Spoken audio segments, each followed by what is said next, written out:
I was working at the Toronto Reference Library as a writer in residence, and I was always curious about different groups, new Canadians who were coming here, and they seemed to use the library as a sort of community. So I started to think about the lives of these people, their private lives and so on.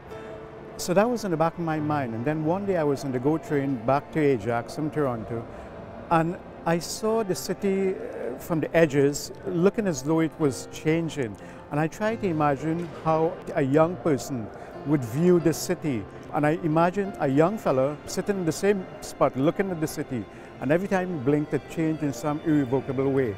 By the time I got to Ajax, I knew who the central character was, and I had a fair idea as to his sensibility.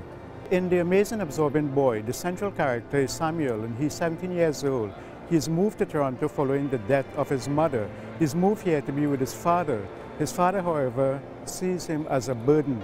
So Samuel, who was expecting his father to be very supportive, found somebody who was very antagonistic, adversarial. So Samuel was forced to use his own resources to survive in the city. Every hurdle that he encountered was an adventure to him.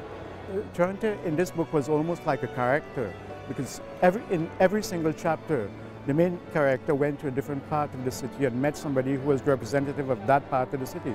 He stayed in Regent Park, so that was a big part of the book. A lot of his traveling was in the subway. His sensibility, by the way, was shaped by comic books, so he tried to look at the city from that comic book sensibility.